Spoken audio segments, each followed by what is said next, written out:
The fact is, we need to stop all this bullshit racial labeling shit.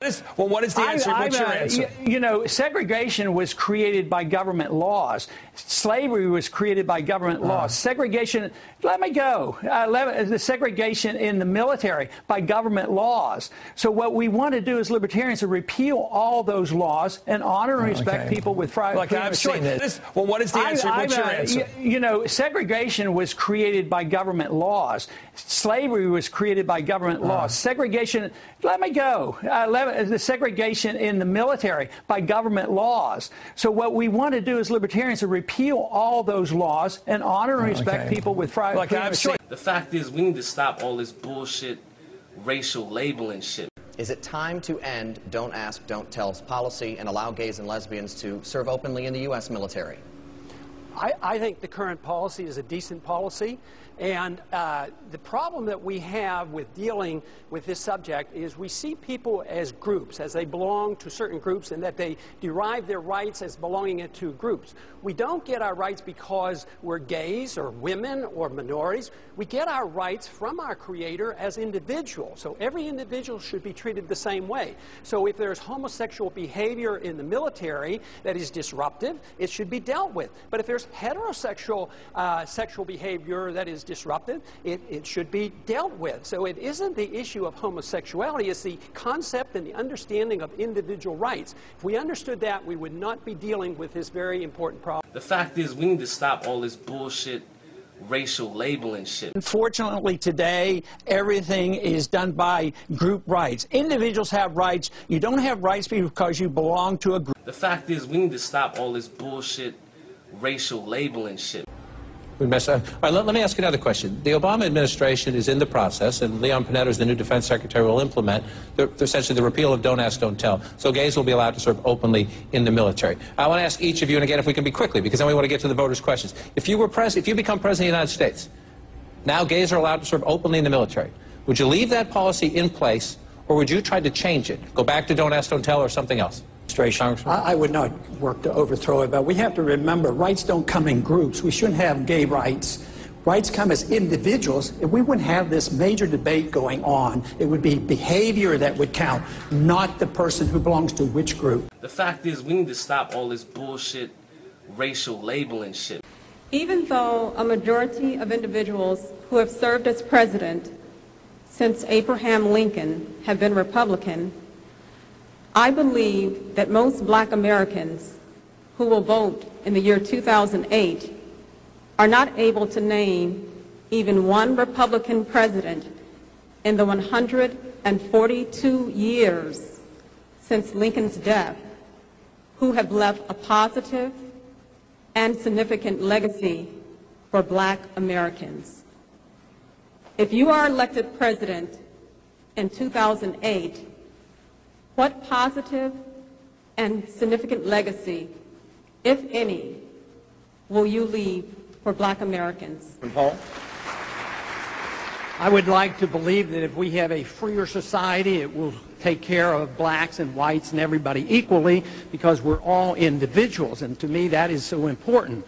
But if we had equal justice under the law, I think it would be a big improvement. If we had probably a repeal of most of the federal laws on drugs and the unfairness on how blacks are treated with these drug laws, it would be a tremendous improvement. And also, I think that if you're going to have prosperity, it serves everybody. And if this is done by emphasizing property rights and freedom of the individuals, making sure that the powerful special interests don't control Washington, that the military-industrial complex doesn't suck away all the wealth of the country, and then we will have prosperity. This is what we need, and we need to share it. The free society is the only society that can provide goods and services and distribute them in the most fair manner. And that is the society that I would advocate and argue for and believe it's available to us. The fact is, we need to stop all this bullshit racial labeling shit. Congressman, so if you are not for immigration reform, if you do not agree with the idea that the children of undocumented immigrants should become automatically U.S. citizens, how are you going to get 35% of the Hispanic vote if you become the Republican candidate? I mean, it would be almost impossible, as you know. Most Hispanic voters don't agree with you. For me to think that I have to have a different message for Hispanics than I do for other people, I think is unnecessary. I think that Hispanics have as much interested in freedom as everybody else. So to say that I have to kowtow in a sense of saying, well, the only way you can get a vote for any special group, is by giving special privileges. I don't want to punish anybody because they belong to a group, but nobody should get a special privilege either. The fact is, we need to stop all this bullshit racial labeling shit. Hello, this is Congressman Ron Paul with your weekly update for March 8th. Last week, Congress voted to encourage participation in the 2010 census. I voted no on this resolution for the simple, obvious reason that the census, like so many government programs, has grown far beyond what the framers of our Constitution intended. The invasive nature of the current census raises questions about how and why government will use the collected information. It also demonstrates how the federal bureaucracy consistently encourages citizens to think of themselves in terms of groups rather than as individual Americans. The not-so-subtle implication is that each group, whether ethnic, religious, social, or geographic, should speak up and demand its fair share of federal largesse.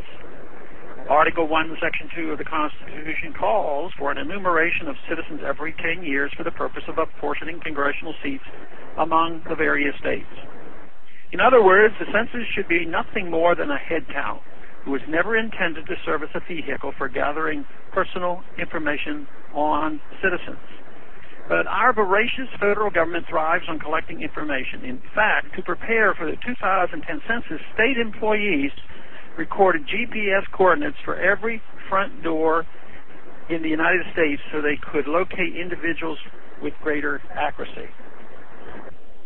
Once duly located, individuals are asked detailed questions concerning their name, address, race, home ownership, and whether they periodically spend time in prison or a nursing home, just to name a few examples. From a constitutional perspective, of course, the answer to each of these questions is none of your business. But the bigger question is why government is so intent on compiling this information in the first place. The Census Bureau claims that collected information is not shared with any federal agency, but rather is kept under lock and key for 72 years. It also claims that no information provided to census takers can be used against you by the government. However, these promises can and have been abused in the past. Census data was used to locate men who had not registered for the draft. Census data also was used to find Japanese Americans for internment camps during World War II. Furthermore, the IRS has applied census information to detect alleged tax evaders. Some local governments even have used census data to check for compliance with zoning regulations.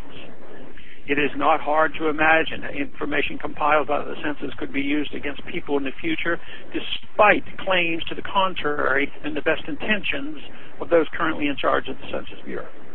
The government can and does change its mind about these things, and people have a right to be skeptical about government promises. If there are consequences for not submitting to the census and its intrusive questions, if the form is not mailed back in time, households will experience the pleasure of a visit by a government worker asking the questions in person. If the government still does not get the information it wants, it can issue a fine up to $5,000.